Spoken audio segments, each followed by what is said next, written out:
Okay. Hey everyone, welcome to the Joy of the Hobby podcast sponsored by the Essential Credentials YouTube channel. We're really excited to be here. Know it's been 3 weeks since Ben and I have been live on YouTube, but here we are. We put in the work to kind of decide the direction that we want to go and make it more of a permanent thing.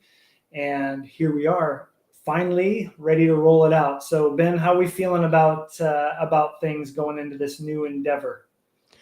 I feel really good. And yeah, it did take us a couple weeks and us going back and forth talking about ideas and direction we wanted to take our content. And I think that was important that we take that time. And I feel really good about the name we landed on, kind of what it means for us and how we feel about our collecting and the message and vibe we want to put out moving forward with what we do. And so, yeah, we're looking to, be more consistent with doing this like every other week, kind of on a scheduled time, and making it something that's like something you can look forward to and not kind of wait on us to post about a show coming up that you'll just expect that it's going to be there. It'll be your regularly scheduled programming, tuning into Joy of the Hobby.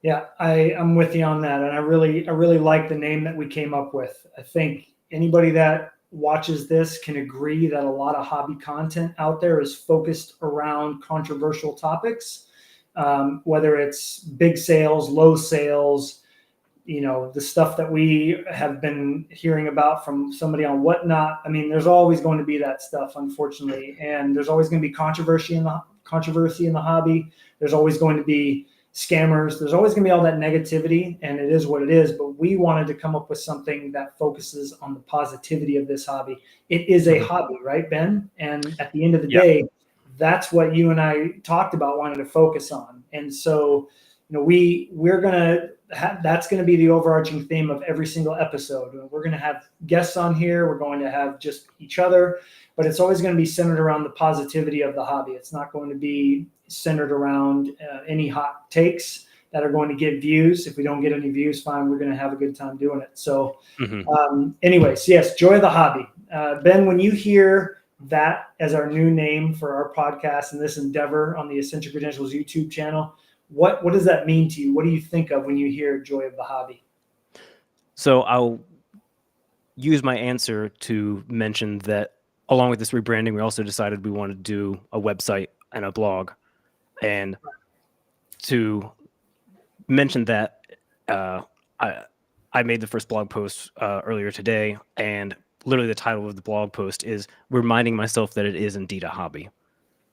Because I think, and I sort of mentioned in there loosely, like there's the nostalgia part that just makes it's a fun thing. You enjoyed it when you were a kid and there wasn't all this like pressure built into it. And then at some point now when you're back, the internet, social media, all that stuff just means all this information about the hobby is like at your fingertips, and it can be there anytime you want to access it. And it can be almost overwhelming or put you in a position, if you're getting too much into that content, of like putting pressure on yourself as a collector, like do something. Like hustle culture has somehow gotten into the hobby a little bit, and like, taking a step back and just going, this should be fun for me, in the way that people who are really into, woodworking or building puzzles, like there's no pressure. You're just doing it because you enjoy doing it.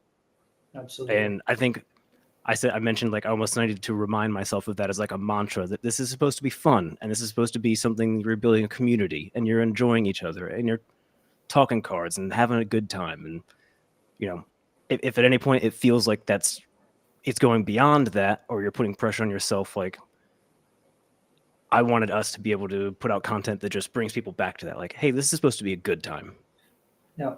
Love that you mentioned that. Right. This is going to be a place that I want collectors to come to, hang out, and feel like, oh, this is just like, honestly, I want it to be like capturing what it was like at the National. We were chilling at the house, and basically led by you, you're just bringing up all these awesome topics about collecting. It wasn't about, who got a steal over whoever, or who was able to snake a card from someone else, or who got scammed. Like, it was literally just about like what makes this fun. And we talked about different athletes and different tiers of athletes and what are their best cards and like things like that, keeping it fun. Honestly, if you think back to when we were kids, think about those conversations for It just should a few be minutes. Clubhouse. Think of like Sandlot where they're hanging out in the treehouse and they're There just you go. telling stories. Like our stories are just around cards, the hobby, the people we're meeting, having a good time. Like it should Yep. be Clubhouse vibes is the idea. Absolutely. Have some fun with it. If people want to go, there's so much content trading card wise out there. The nonsense guys, Jeremy Lee does a fabulous job. He's amazing. Yep. There's plenty of breakers. There's all that stuff. You're not going to find that stuff here necessarily. You're going to find two guys or two co-hosts and a guest on here just having Sandlot type conversations about the hobby. And thankfully, we're both quite knowledgeable. So, and we love the interactions from people in the chat. And what I'm looking forward to as well, Ben, is getting people on here who also have that, share that same joy and love for this hobby, because I feel like some of those conversations are going to be able to take us back to those times when we were younger, when it was simpler, right? When we're not having to think about, what do I pay this much because it might not be the best price? Do I sell now? I might not get what the comp is and all these other things. Like this is going to create a really positive environment, and I'm excited to see where this is going to go from here for sure. Yeah, and all that to say, one of the big parts of that is having like people that watch and feel okay leaving comments, and it's like all a dialogue together. Like I really enjoy people leaving comments and feel like they're a part of the conversation with us, and we're all just kind of talking shop together. And oh, you have a question about that? Well, here's kind of what we're thinking, or oh yeah, I know about that's a really cool card. That's such an exciting pickup kind of thing. Just have it be. We're enjoying what we're doing. We're not making it like a stressful, hand-wringy sort of thing. For sure. And I'm really excited to really build a community. I know it's been hard to continue building that consistently just through the YouTube channel. Like now we have an Instagram page, we have a website, which I'm going to show, and really just try to make it a community feel of people who just have a joy for being a part of this hobby. And there's so many aspects to that, right? I think in my blog post, I'll show the website here in a minute for everybody to kind of take a peek if you want to get over there and check it out. But I really focused on just the community aspect. I mean, that really is the greatest thing about this hobby for me, is the people that I've met. I mean, I think about some of my closest friends in life. Some of them, don't collect, but as of 2016, some of the best friendships that I have in this world are from people who are a part of this hobby of trading cards. And it's really something amazing that I want to continue building upon and try to, imprint on others to take that route. It's not about the deals and going to card shops and card shows and buying all the Otani and getting a PSA 10 and then flipping it.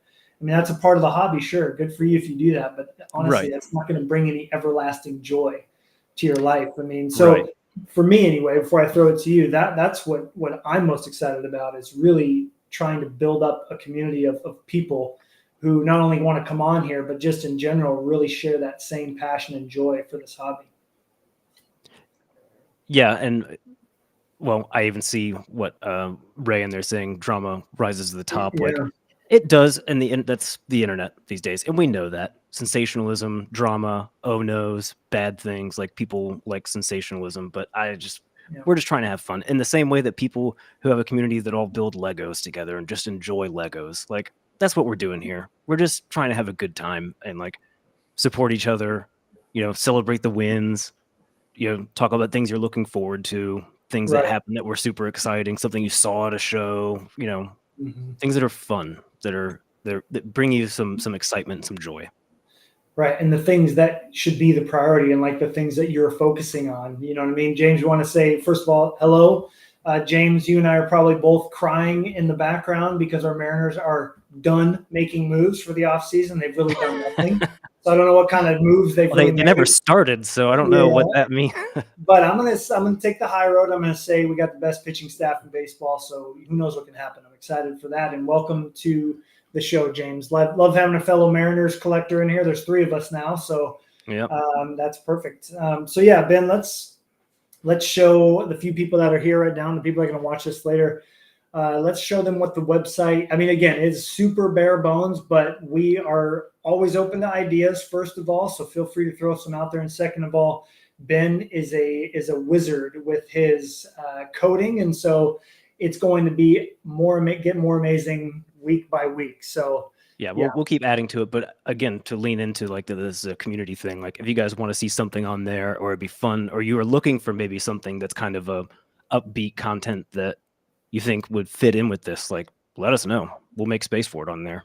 Absolutely. Absolutely. So if anybody wants to go here now or in the future, it's very simple. We got lucky. Big shout out to Ben for making this happen, but joyofthehobby.com. Ben, how surprised were you when that thing was available? I thought not a chance. Not a chance. It just seems too straightforward, but it was still available. So we went ahead and snagged it. Yep. So big wins. We got the URL, and we also got the same for our Instagram handle. That's right. Joy of the Hobby. So and we love dogs too, by the way. Dogs bring you joy. So if you're wondering what you can maybe add to your life as a collectible per se, dogs are the way to go. And so we were able to, just on the homepage, obviously this is all going to look different really soon. We're just kind of getting the formatting of things, but going on. But yeah, you can take a look at our personal Instagram pages and get there from the homepage here.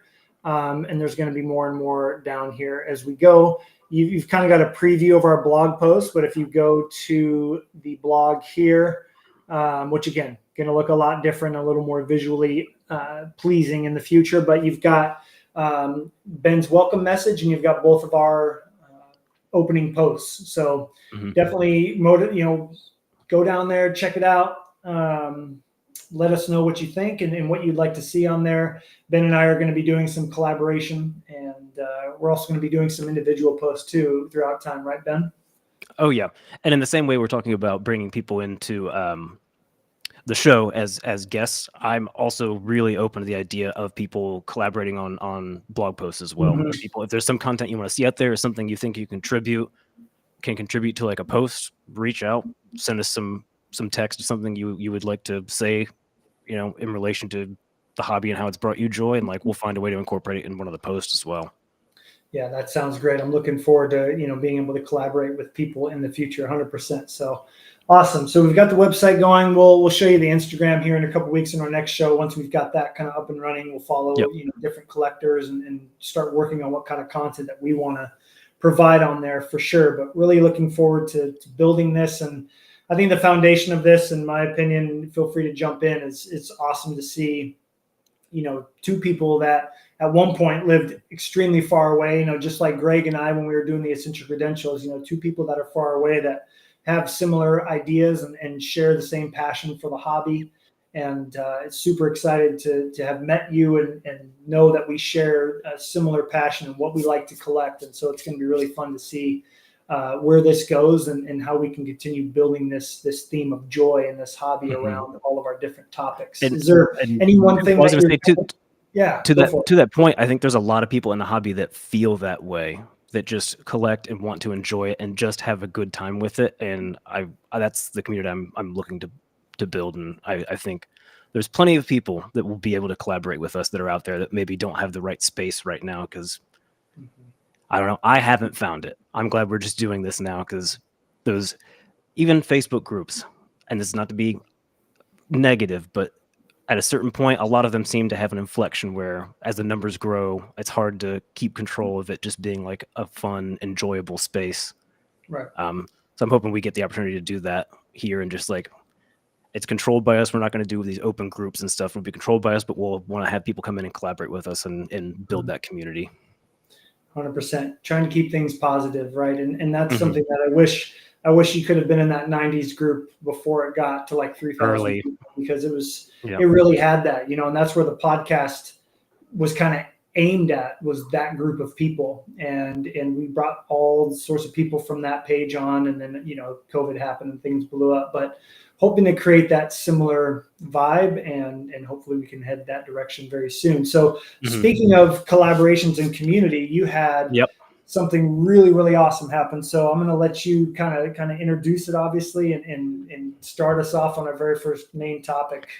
Yeah. So the big topic for me, and I will be writing the next blog post about this, but I wanted to talk about it now too, is probably the biggest deal that will happen for me for the year has already happened. It was kind of in the works before the calendar year started, but I was finally able to work out a deal with Ray, who is actually in here. I'll just call him out because it was nothing but awesome for me. So I ended up buying 20 Ichiro cards directly from Ray, stuff that I was like really, really looking forward to. And so the thing I kind of wanted to talk about was, because for me, I haven't done many deals like this that were significantly, maybe not all like expensive cards, but rare, like hard to come by cards that like sweat equity of looking for these, like constantly Sweat looking through equity. searches or trying to find them or going into Ichiro groups or finding specific Ichiro collectors and looking for them. Like, to make a deal where I can do all of that at one time for these 20 cards was like such a big deal for me. It was a topic I really wanted to talk about with you on the show. Doing deals, specifically deals that aren't in person, the coordination, the communication, how you go about making a deal so that both sides are comfortable, happy, and it becomes like a good experience for both sides. And maybe you even walk away with, a new friend in the community, like someone that you keep an open dialogue with. Because at the end of the day, that's almost one of the best parts, is you get to talk with someone, you get to know them. Mm-hmm. Especially when it's someone like me who's getting cards from a person that even collects the same player. It's like, okay, you already have so much in common with this person, just the hobby, the player, the reason why you collected. Like, out of the gate, you're going to have a lot of stuff in common. You're probably going to get along. So like, Right. You hope you also walk away as like friends, or someone you can like talk to at any point after the deal is done. Like, it doesn't dissolve afterwards. So I guess I wanted to bring up the topic and kind of ask you a couple of questions, like specifically because for me, this is probably my favorite deal I've ever done for me. Right. One, because it was with someone that I respected as a collector and just had a good time communicating and making the deal happen, and the cards. But do you have a similar deal like that you've made? Maybe it's not your favorite, but just one where it was both the cards are great, all of that, but aside, like the person you worked with, communicated with, like you still talk to, or like Right. really made an impression just about the way the whole transaction happened. Right. Well, I'm definitely looking forward to hearing more about this. I mean, we did talk about this deal in a way on one of our previous episodes, but now that it's done, I mean, when you complete a deal with somebody, that you're establishing a pretty big connection when it's a deal of this caliber of a player that you both admire so much. And Yeah. to speak on that, I mean, my buddy Chris, who lives in Pittsburgh, I mean, he's become a good hobby friend. He's a big flurry collector like me, Mm-hmm. but meeting him, it happened through a deal. I saw him put some stuff on eBay, and we started talking on Instagram, and he pulled that stuff down, and we made a bulk deal for it. And from that point on, like when you make a deal of this caliber with somebody, you start adding the trust factor in. And anybody watching right now, watching after this is live, think about the biggest deal you've completed. That's why I put that in the comments there. Like, what is the most successful deal you've completed? I can guarantee, unless it was like at a show, that you probably have some kind of a connection with this person going forward, because you both are in the same boat of your passion is about this hobby. If it's about a player you both like, that's another reason you both are probably going to get along, like you and Ray and me and Chris. And so I automatically think of my friendship with Chris. I mean, we share the same admiration for the same athlete. And from that point on, you're not looking to, make as much money as you possibly can, because you're happy to see the cards go to somebody will love them equally, if not more.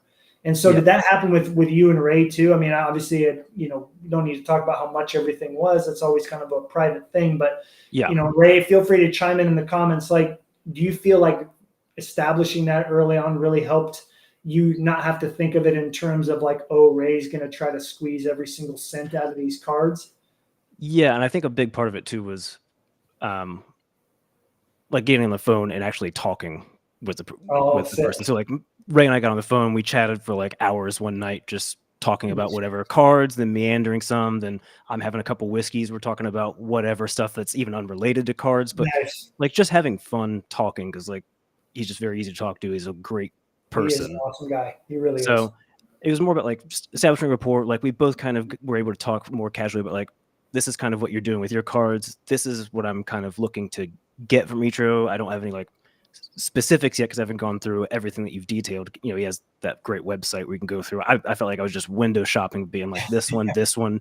Yeah. And so what we kind of decided on, and what I thought would be easiest to make a deal like that easy, was like make a shared document for us, because really he's doing for cards. He's already found them, which is really hard when we're talking about some cards, right? Like Mhm. anything numbered less than 25 that's over 20 years old, gonna be tough to come by, period.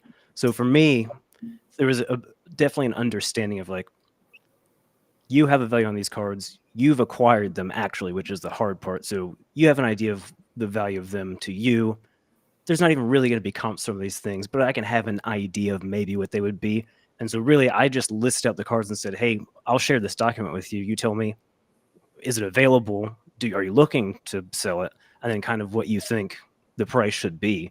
Mhm. And especially when it's a deal like this where the amount of time and energy I'm saving here has to be factored in. The more time you spend looking for a card, the more it's costing you, really. Mhm. So I really had to take a step back and go, the prices are really going to be the prices, and I can either have the card or not have the card. I don't really want to I'm not going to wheel and deal over something like this. I'm not at a card show where I'm kind of going back and forth with somebody I don't know that has Yep.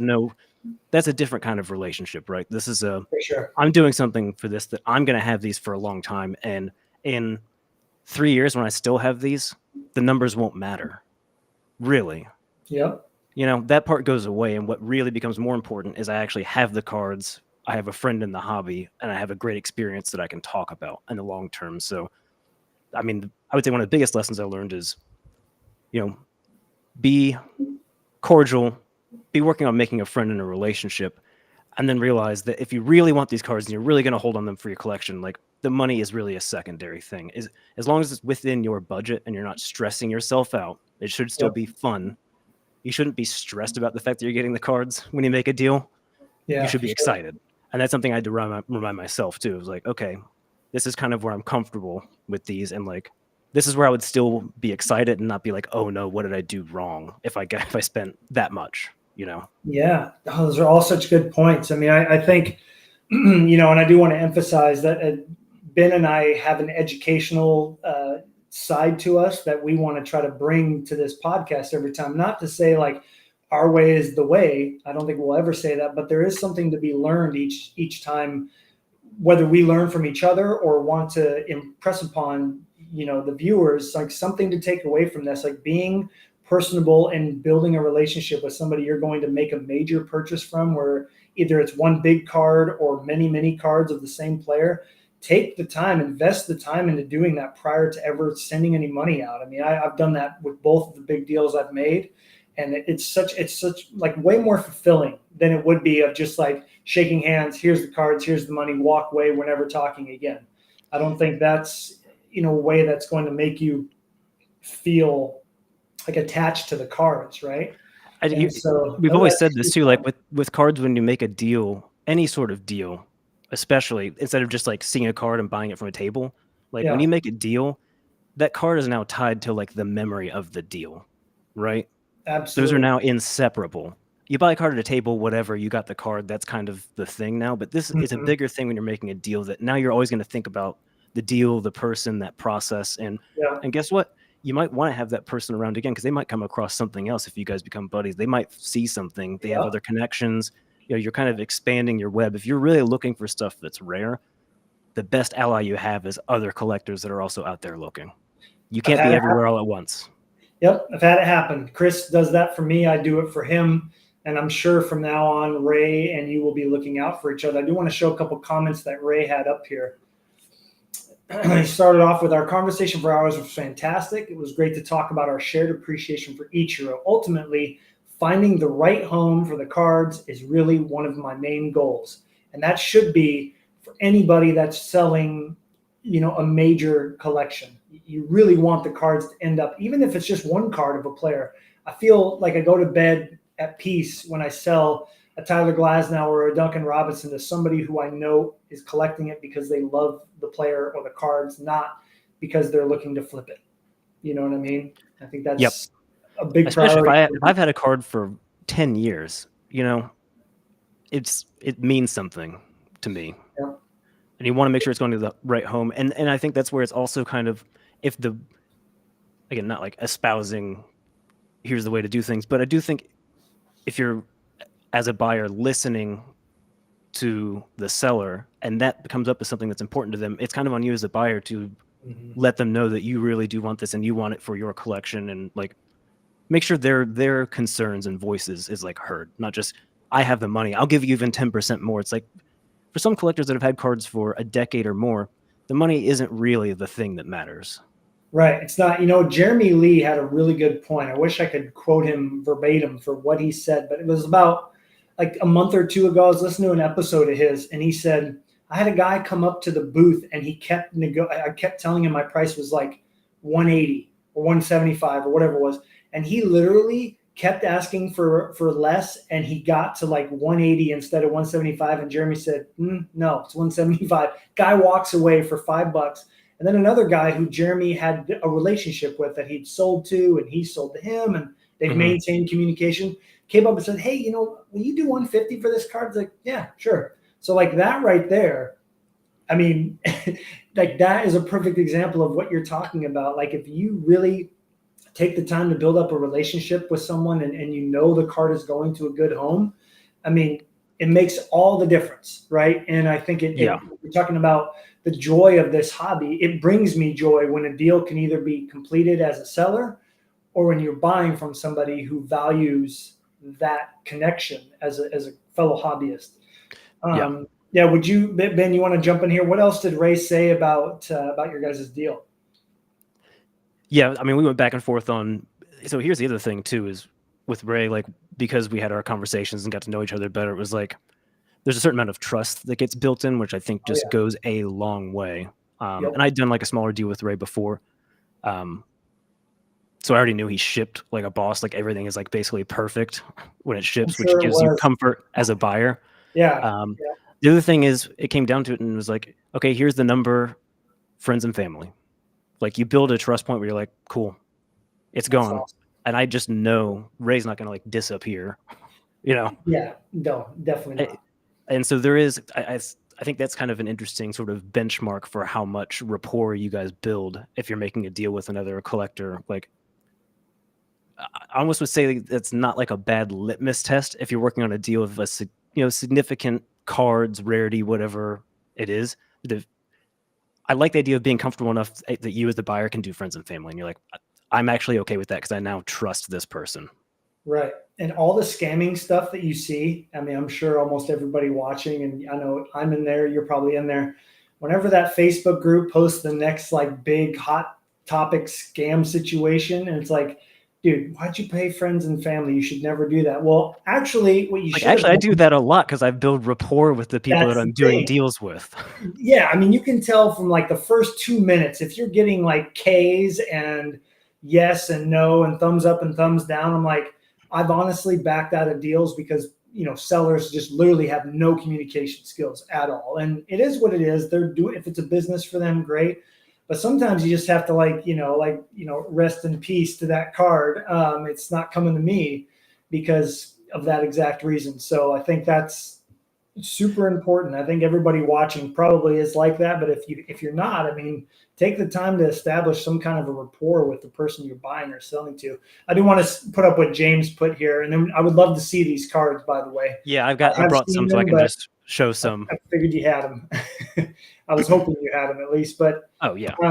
James has talked about this before. Yes, I kind of got back into A-Rod, right? And I was like, I'm going to collect it again, and I just realized like it just doesn't bring me the same joy as collecting Marc-Andre Fleury, and nothing will, honestly. I don't think anything will. So thankfully I was able to use all those A-Rods to help James out. I mean, he's got an incredible Mariners collection. He's a Mariners fan through and through. Who else better to get him, right? Like, right. It was perfect. Other than Jeremy. Jeremy bought some from me already, so he didn't need any. But yeah, he said this is also accurate. Besides needing many of the A-Rods I bought from you, the fact that they were yours absolutely plays to my sentimental side. And Ben has talked about that as well. The fact that they came from Ray, I mean, didn't that like increase the amount of how much you wanted them? Yeah, to me, that I've said it before, that means they have provenance. They're from the Ray collection, man. Yeah, that's right. Like that means something to me.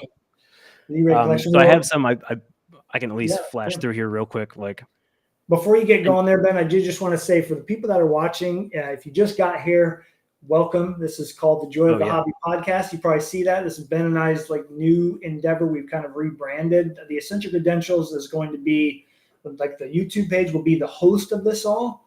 But that show is on, what do you want to say? Like they're taking a break type thing. So we're going to be doing this as the regular content for now.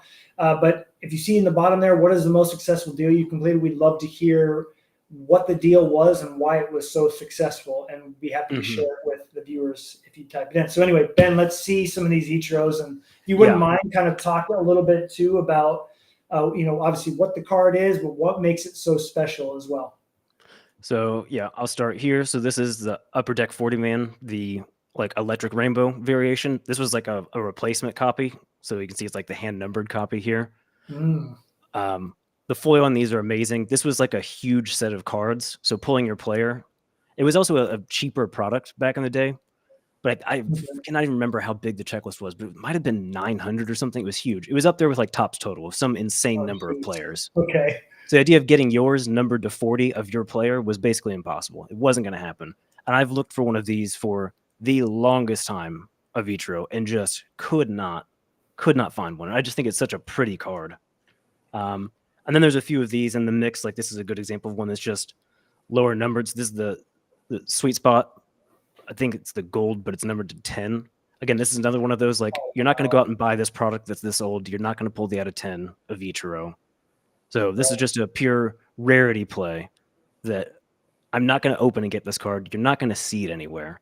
Right. So it's just one of those super rare where it's like, I have the opportunity to get this and I'll never see it on eBay. I haven't, in 10 years, so I won't. I love it. Okay, a couple of things. If you could put that one back up there. I of course, with Ichiro making the Hall of Fame. But this design is also really cool. It is. That's such a great design. The foil like burst is so great on this. And it's not crazy. Like I want so badly at Upper Deck to bring a rare parallel like that and have it be special because, again, bigger set and have the actual design play into the parallel. But I also want to mention I'm a huge fan of No High Socks Ichiro. That's the Ichiro that I grew up with in high school, like the one that had, broke the record for hits, the one that won Rookie of the Year and MVP. Just love everything about that card, dude. Love back of the swing, jersey name, number, great photo. Like there's basically nothing to not like about this card. Yeah. Which went into like, that was the kind of stuff I was looking for when I was looking through what Ray was letting go. Is like, that's something that just checks all of the boxes, like the stuff we've talked about before. Checks every box. Gotta have it. Love it, dude. Love it. All right, what else you got for us? So a couple, these are kind of all in the same vein, but I really wanted these. So these were like in the 2002 Donruss era. So these are like the fan club series. So they're all game used ball, different subsets. Nice. Okay. And I like all these because they have different, big thing. Like this one was, average leader. So this was the 350 average from the 2001 season. So like it's just notating different league leader stats. And all of these are numbered to 51 on the back. Oh, that's perfect. So they're all jersey number. And I even love what they did, like different stamping for that one. Wow. But for me, like you always get me with a jersey number parallel insert. You're going to get me every time. It's going to be hard to find. Those subsets, there's a few different subsets. Pulling one of those was like 1 per 4 or 5 boxes. What are the chances you're going to get an Ichiro one? It's still one of those. And you just never see like really the 2001 to 2004 like rare Ichiro stuff. You just don't see it. It goes into collections and it just doesn't come up. And when it does, and to be honest, back to the point of like Ray kind of deciding what he thought the values were on some of these and me kind of thinking about it and being like, okay, is the like, for example, if this one with like the Rawlings perfect cut of the ball were to show up on eBay, the bidding war, who knows? It would be such a problem. And then there's a chance you actually don't get it. Like I have to take that into account when you're thinking about some of the prices for some of these. Is you just don't know. There's no comp for this one. Right. And there can't be, because you also you got to consider all the people in Japan that probably collect him, right? Yeah. The times I've gotten outbid on Ichiro cards from somebody that's just clear, you can tell by like their username and everything that they're a Japanese collector. Yeah. It's like those guys could come in and just crush you with a bid. Right. Well, and your timing of this is very good, as well as Ray's timing to sell some things. I mean, that's why it also just worked out really well for both of us. Ray was at a point where he wanted to let some stuff go. I was like, this is a time I want to be buying as he's getting solidified as, one of the great hitters. Should have been unanimous, but we're not going to talk about that because we don't have to go there. In our He's hearts, he was. We know. Baby. We know the truth. I love it. He said, I want to share, if you'd like to share a drink with me, person who didn't vote for me. I like, that is such a positive way to come about it. Love it. Just the dude is good vibes. He does. He definitely does. So here's two. So dude. Credentials. You are speaking to my heart on that one in your left hand there, dude. Oh. Both of these I really love. Like this one, obviously, because this was when they went back to that like classic acetate look, and I like the angular choice here because it kind of plays off of the opposite of the 99, right? The 99 has the swoop design. Yep, greatest base card of all time, in my opinion. I would say these are pretty close because I like the angular design. So this is very, very close to the 99. I would say this and the 99 are almost equal playing ground for me. Love it. I just love everything about this one. And a while back, like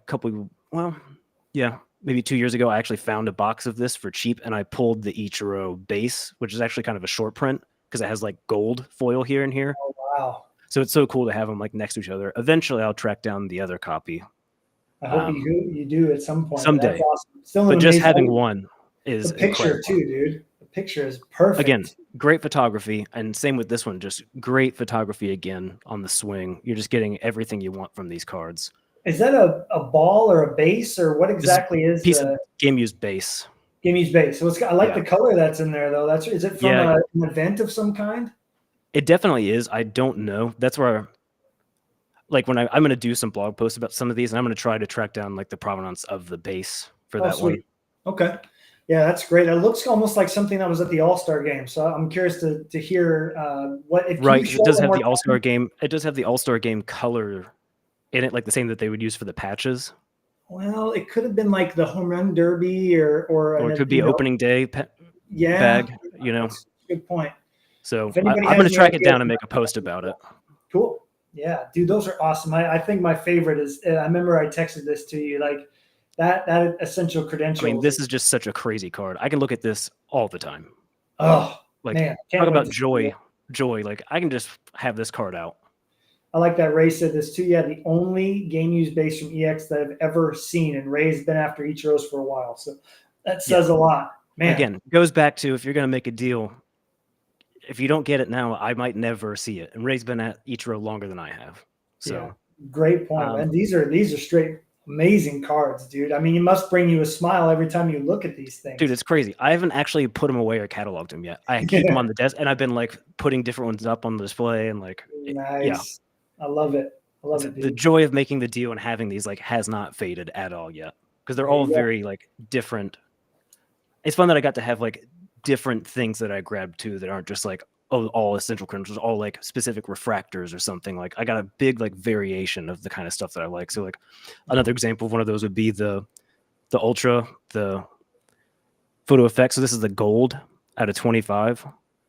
And again, very subdued card, but I like the design because it has that old school kind of Fleer, white border, white bottom design. And you never see these. Like the out of 25s are, it's kind of like what they did the Fleer, the 63s.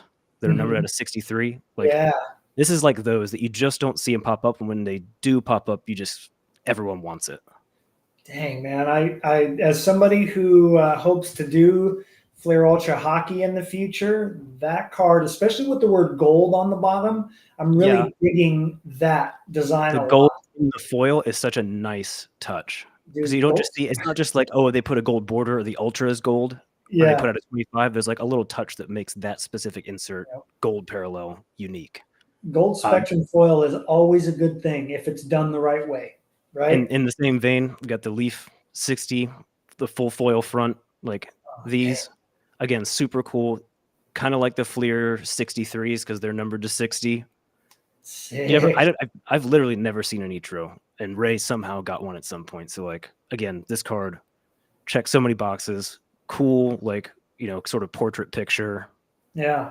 Really cool idea for the card just to do like the cool black and white with the silver foil. It's like, again, checks basically all the boxes. So it does. And there's something to be said about the black and white. I wish I could share something that's going to be in my very first set that's going to come out. But there's a similarity in that card in a way, but I love like seeing the differentiation in like colors and not colors, right? Because you can maybe focus more on Yeah. the expression of the face, or maybe if one thing is in color, like if the Mariners colors were in color and the rest wasn't, like you can really emphasize certain things, and that card gives me like an old school vibe but also a modern vibe. So that's awesome.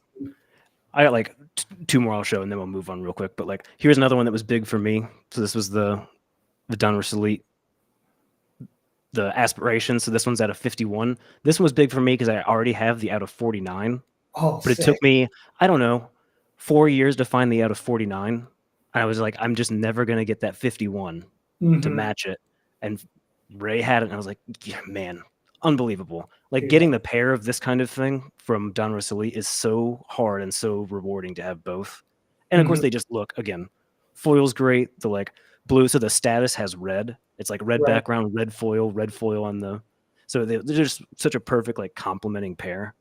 That's awesome. Like side by side, they're just amazing. So to get this one out of the 51 is just so awesome. And again, anything early Ichiro, this is the 2002, right? So like anything, 01 to 04, 05 Ichiro, where he's just crushing everybody is so awesome. Good times, man. I miss those times. He brought me so much joy just watching the game. Well, having these cards reminds me of it too. It's like you go back and start watching highlights as you pull out these cards and look at them. And the last one I'll show, I have a couple other some graded stuff, but the last one I wanted to show was I actually already have a copy of these. That's a patch, but this is like the orange background. This set has a bunch of different variations in it, but it's out of 25 when it was the All-Star patch, isn't it? And just the sickest All-Star patch on this one. I mean, this patch blows the one that I already have out of the water from the set, but it's cool to have the orange background one with this patch on there, and then I have the like purple background out of 25 with like a kind of a chunky standard Mariners patch. But I mean, the All-Star patch, get out of here. The picture of Ichiro in the shades, the Juliets, the Oakley Juliets. Wow. Yes, and when I was a kid, I saved up so much money in like 02, 03 mowing yards to buy a pair of those. Yeah. And I was not cool enough to wear them, so I hardly ever wore them, and I ended up selling them. Oh, no, come on, man. Nowadays, and of course, now they're so expensive, and you can't even buy a set back. Wow, dude, that is. But I bought those just for Ichiro, so yeah. Every time I see a photo like that where he's wearing those in the field, I'm like, oh yeah, dude. That's middle school days where I thought I was so cool. I think I wore them to school twice, and I was like, I'm not cool enough for this. I'm gonna throw a recommendation. Do you have them still? No, I sold them later for car repairs in high school because I wasn't wearing them. I get that. But I was going to say, the car was important in high school. A picture of those wearing them with a Mariners hat, holding up a couple of Ichiros for the homepage of the website. I know. I need to get a pair back. They're just so hard to track down now. Yeah, they are. Like Ichiro had his own model of them. I remember that was so cool. Yeah. Wow. Well, now that you've shown those, I got to show this wonderful comment from Ray. He says, all of this just proves to me that those cards went to the right person that will cherish them as much as I have. And that right there is what it's all about. That's what we open up this segment talking about. And that's got to make you feel pretty good, right, Ben? It does. And I will say he's not wrong. Like, I am definitely going to love these cards. And like I was so excited to get this stack in that like, I maybe even rethink like configuring my collection and how I've got it laid out. Like I moved things around just because of these, like, oh, this deserves like a different section now that I've got this kind of caliber of Ichiro in my collection that means something different now. Right. But I mean, it really took my feeling of flipping through the Ichiros that I have now to like a different level because I've got them by year now, and you flip through and like my 01 to like 04 section now is just, I'm so stoked on it. Like these just filled so many gaps for me of like low numbered, impossible to find cards. Dude, that really just, I see them and I'm like, I can't believe I have this. This is so cool. Yeah, I mean, I'm super stoked for you too. Like, I think when you can tell a friend in the hobby is overly stoked and excited to add cards to their collection, trade for cards, or even sell some cards, right, to fund something else. I mean, I'm just as excited as anybody could be who doesn't own the cards because I have something personally vested in him as a person and an athlete. He represents so much of what I loved about the Mariners and his professionalism. And I still don't believe that we traded him to of all the teams in the world, the Yankees. I think that was the worst thing we could have done. But, you know, it is what it is. He's going in the Hall as a Mariner, and I love all those early pictures of him, those bring back so many good memories of watching that team in spring training and being like, he's all right, I guess. And then like all of a sudden the regular season happened and he was not going to be denied. He was the best hitter I've ever seen. So yeah, good stuff, man. And then I also want to say hi to Luke. He made it. Welcome, Luke, to our first episode of Joy of the Hobby, man. We're happy to have you here. Well, Ben, I guess a question for you before we wrap up this segment is, you've had some time to digest this deal for a couple of weeks. What is one of the biggest takeaways? Because I remember when you called me, or like when we talked on the phone, probably like 2 months ago, and you were like, hey, you know what approach, give me something to think about before I really go for this, because Ray had just posted, hey, I'm going to sell. And you're just like, what? So like, what's been your biggest takeaway from completing this purchase in thinking about it the last couple of weeks since you've got them in? So like a few things. One, I would do it 100 out of 100 times again. Okay. Two, I will probably get more cards from Ray. I will probably do a second pass, a second bundle with him, because it was just such a good transaction. Everything just looks exactly as he presented. He was great communication. There was a couple where he had like more than one copy, and he was like, which one do you want? This one or this one? Like little stuff like that he cares that I'm getting something that I'm going to be happy with, and I'm making sure I'm communicating with him and like I'm transacting with him the way that's going to be easiest for him, right? Shared document, making sure the prices are right, leaving prices off the side, totaling things together. It's a collaboration. Mm-hmm. So all in all, just like super fun. I'm gonna make sure I catch up with Ray again and just chat like as a person that I just like. That's awesome, dude. So, I mean, look at this. At the very least, you've made a new friend in the hobby, right? And somebody who I think, when you think of the best friends you have in this hobby, they're people that are like-minded. I think they can sometimes remind you of maybe something you're forgetting about what makes this hobby so amazing. And it's been really cool to see how that connection between you guys, which kind of started in a way like you knew who he was, but we had him on for an episode, I want to say like 3 months ago, right? We did an episode with him and we kind of, opened up the lines of communication. You got to really get a feel for what he's like as a person. And he's somebody that I think we could both agree would be awesome to go and like have a beer and hang out and just talk with at any point. So I will also say too, another thing I learned from this that might be valuable is I only knew Ray originally, like through the Facebook group that he started, his website, seeing some of the stuff he was posting, following him on Instagram. And to be honest, I was just like intimidated because it's just, it's an incredible collection. You just think this person has matured in the hobby, knows these people. Like to reach out randomly to this person would be crazy, but you kind of helped facilitating that a little bit and having him on, and like that helped a little bit. But I would say I also learned that if you can see someone that's doing stuff in the hobby for the right reasons, whether it's like a website or a blog, or like they're creating a group or they're posting, like you can get a sense of who the person is. Like even if someone has an incredible collection, it's still, I wouldn't be intimidated again after doing this to reach out to, maybe it's like a Bonds guy that, that has like the same vibe as a Ray. Like I'm not going to be intimidated moving forward. That's something I've learned. Like reach out, be courteous and respectful, right? And just be honest and straightforward about asking a question or just starting a dialogue. People in the hobby in general that are collectors are pretty cool, and they're not going to just squash you. And so I feel like I learned that here, that it's okay to just reach out to people who are just sincere collectors. They'll give you the time. I think to add to that too, I think it's a good idea to maybe ask another friend, do you know this person, right? Because sometimes 100%. If I were to say, hey, Ben, do you know so-and-so? I'm thinking of buying a Julio Rodriguez from them. You're probably going to say like, okay, if you're asking me, like, yeah, he's cool. Yeah, just reach out. I'll reach out. Maybe I can facilitate something. But at the same time, if somebody were to say, kind of like more of a business type thing, well, then right away you just forget about it. You're like, oh, okay, not going to happen. And you just move on with life. And so I think 9 times out of 10, though, I've asked and people have been like, oh yeah, let me put you in contact with him. I think you guys will get along and he's easy to work with. And that's always a good thing. And so I'm really glad that you were able to not only get this deal completed, but also go through that process. I mean, I remember when I was like, hey, like put the cards on a list that you want. And when you start talking about it, come up with, just go through one by one, price for each one. That's what I did on my biggest deal. And I did it through Messenger. I wish I would have done it over the phone now that I think about it, because it would have been nice to talk to the guy. But at the same time, it was so great to be able to do it that way. And look how fulfilled you are afterwards. Same with Ray. Both of you are at peace with the decision that you made. And that's not always the case when you make a big purchase like this. So hopefully some people can learn some things from it. And I'm really glad that you as well kind of grew as a collector through this experience. I think that's been, I learned a lot, and it built a lot of like confidence for myself as a collector, and just all around a good thing. So right. I would say I highly recommend doing deals with Ray or people of Ray's ilk in the hobby that are just collectors that, want people to enjoy the cards they have that they're getting rid of. Like, highly recommend.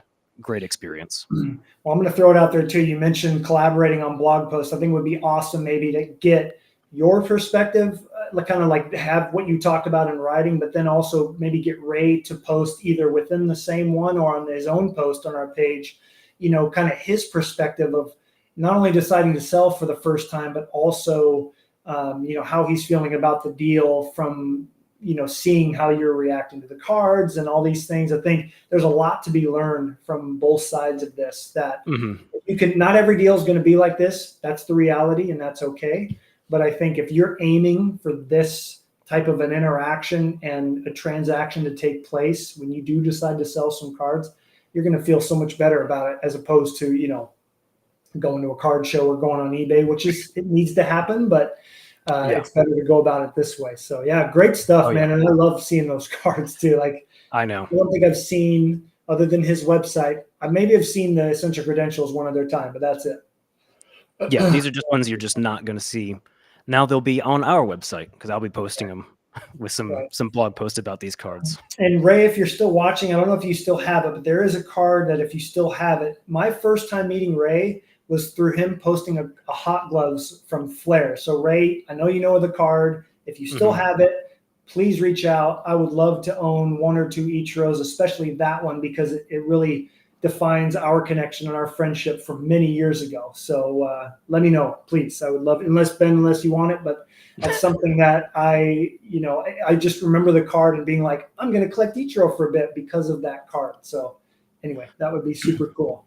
We're going to wrap up with, we've talked about our side quests and our goals for this year, and I've been evaluating that. I've added a couple of really nice cards of SGA and a couple of Justin Jeffersons, and I'm just kind of looking at what I have, and I'm really thinking like, okay, like really make sure you grab cards that have photos that speak to you. But for me, I wanted to kind of collect something that really related to what I'm doing at work too. I wanted there to be something at work that also got me to kind of collect something, if that makes sense. Like Marc-Andre Fleury will take care of itself, but thankfully I get to see and I know what's coming out months in advance. So I can really game plan like, okay, 2 cards from this, 1 card from this, 3 cards from this, and don't stray, which has been great. But when I came for my interview, I brought a made up set, but I made the whole checklist. I came up with all the designs for a PWHL set, because at the time I didn't know that we had already established a license with them. So our first set ever came out a little over a week ago. It's called 2024 PWHL First Edition, and it's very bare bones. I mean, as bare bones of a release you will ever see in sports nowadays. But for me, I thought, well, I really like following the sport. It is my first set. It's going to be 25-26 that comes out that I built from the ground up, and I'm very proud of what I've done with it. But I wanted to start collecting goaltenders from the PWHL, and I thought, how can I do that without collecting the rainbow, the high gloss, the exclusives, blah, blah, blah, blah, blah, blah. Like, that's not how I collect anymore. So I thought, well, try to be specific. And so I don't know if you or anybody watching has done this, but like, I'll pick a specific parallel to find of everybody, whether it's like the Outburst or the Deluxe or the exclusives. So I decided on the exclusives. They're out of 100. They all have a red PMS shift to them. Like, this design is very basic, but I thought it's kind of limited. The photos are going to still be nice and be obtainable, but there'll be some kind of a rarity. So my favorite player currently is Emirates Mashmeyer. She plays for Ottawa. She also plays for Team Canada. So she's one of the best goalies Nice. in the world. So hers was the first one that I got, and I am 2 away. I think there's 7 or 8 goaltenders. So I'm either 2 or 3 away from having all of them. Actually, I'm 2 away of having all the exclusives. They're all just coming from Canada, so it's going to be a while. But for me, I wanted to do something that I knew I could do when the thing came out, and then there's going to be 6 months of a break, and then maybe I can collect some more. And then when my set comes out, I didn't want to just buy every little thing from it because, of course, I'd want to have a master set. Who wouldn't? Yeah, I was going to say that would be that's a slippery slope. You'll be like, well, I worked on this set, so now I have to do the master set. I can't talk about what's in there yet, but when I do, you'll understand, like, oh, there's no way you could collect all this stuff. There's just no way, right? So I wanted to do something that I could stay consistent with for years in PWHL. I mean, obviously, as I work on it, UD exclusives are a staple. They've been a staple since the 90s. They're out of 100. That's not going to change. Yep. So there's rarity, but they're obtainable and not too expensive. So for me, it's going to be really fun to see all the goaltenders and kind of just see it evolve year after year as the league expands, as the designs change. Yeah. All these things, but the photos are going to be the priority still. And so, yeah, I'm really excited to, obviously write about it on the blog. I'm excited to post them. I posted one on my personal Instagram page. Any of you have been on there will see that. And it's going to be a fun journey. I mean, I feel like I'm, learning more and more about these players, these women who finally have a stage on a more frequent basis to be watched and appreciated. Most of them only play in the Olympics and really don't have many games to play outside of that. So now they, the media team is doing a good job promoting it. Yep. They can do better, but they're doing a good job. And their Instagrams, they all are on there posting and staying personal with fans. Just the other day, Erin Frankel, she plays for Boston. I posted in my story, hey, great game, watch the game. And she responded, said, hey, thanks.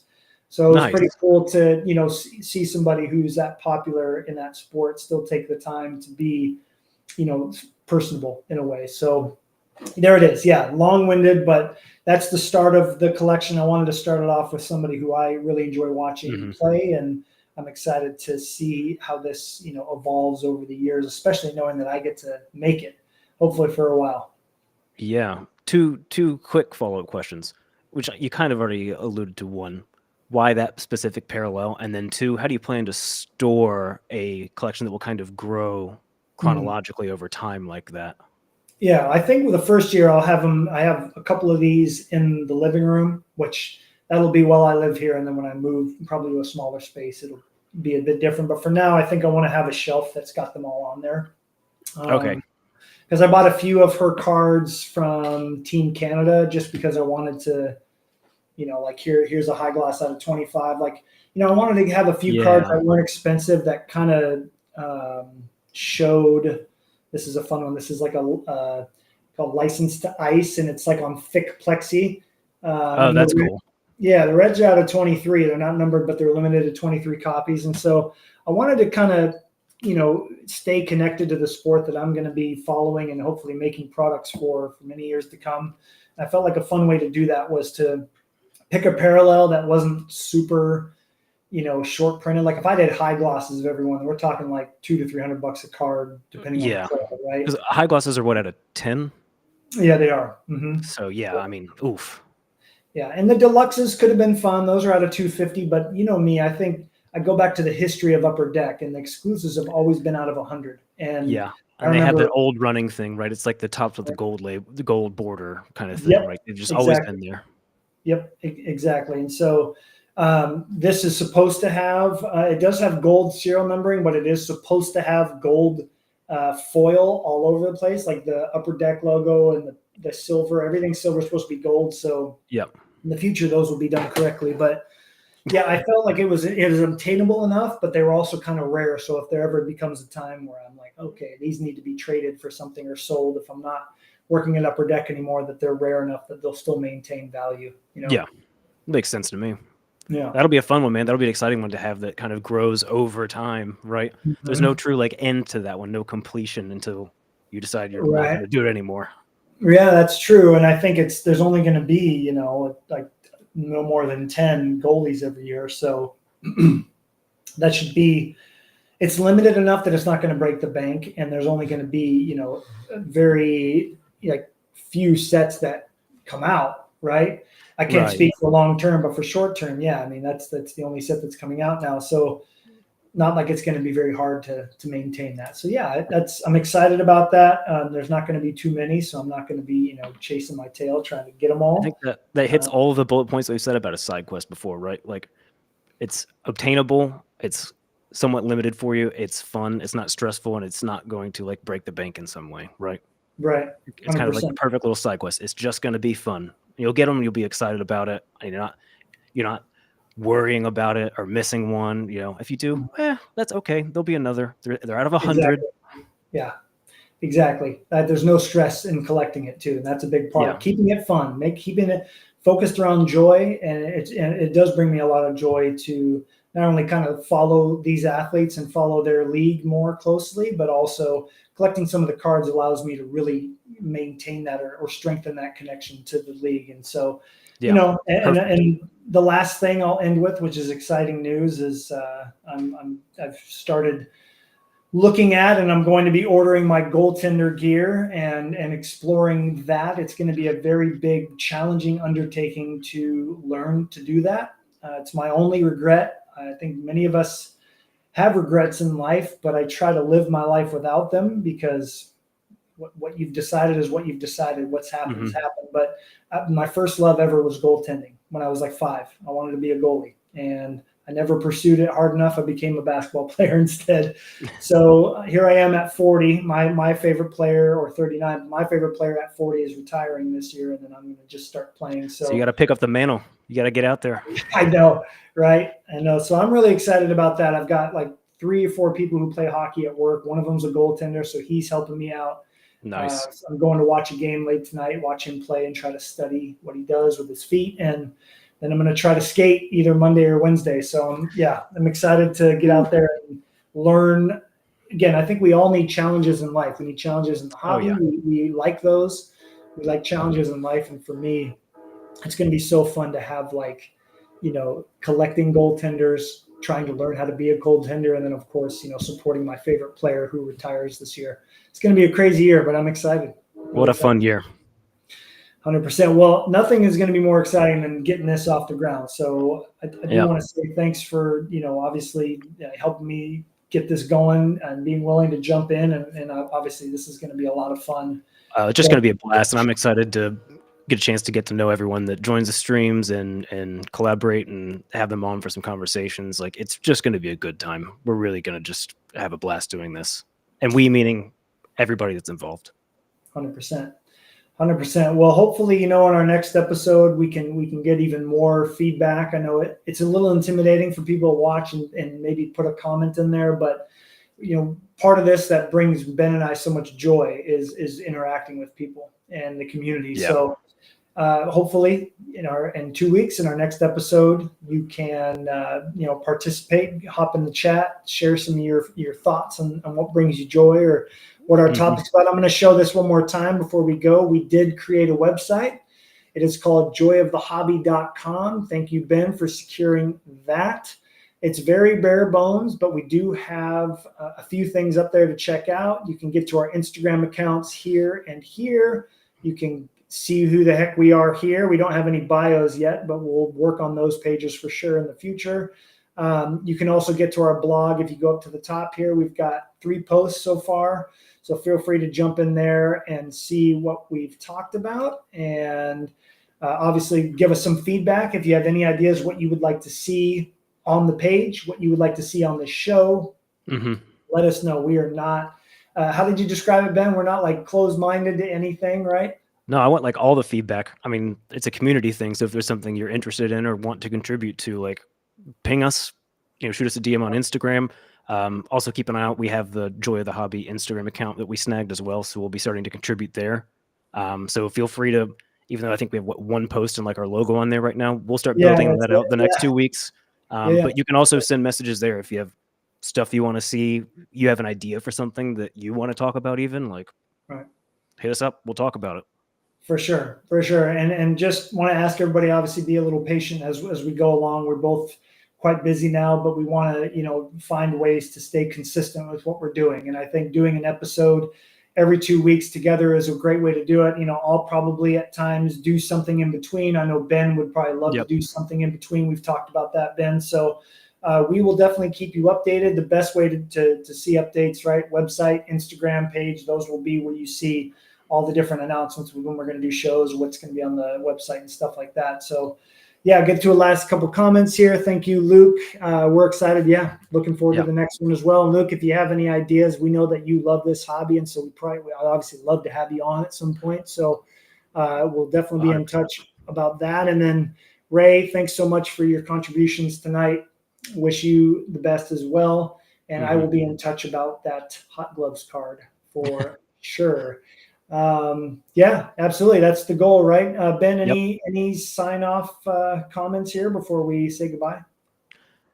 I just am really appreciative of everyone that joined us, left comments. Looking forward to getting to know all of you better and making more content. I mean, this keeps me excited about the hobby, and I want it to kind of do the same thing for you guys. So I want you to feel like you're invested, and we'll all be doing it together, and just be a community fun thing for us to all work on and contribute to. 100%. And Ben, thank you so much for kind of walking us through the deal that you had with Ray. It's really cool to see two like-minded collectors, two really positive people, assets to this hobby, assets to this community, work out a deal like that. It's a great example of, when you have something that seems intimidating at first, that if you take the time to get to know the person you're doing the deal with and really work with them with that understanding and show them how much the cards are going to mean to you, the rest is going to take care of itself. And I really feel 100%. Like that happened. And I can't wait to see some blog posts and some stuff on Instagram. Yep. Those cards are incredible. That's sick. All right. Thanks, everyone. We will see you in a couple of weeks. And yeah, stay tuned on our website. We're going to be putting a lot of stuff on there and our Instagram pages. So look forward to interacting with you there.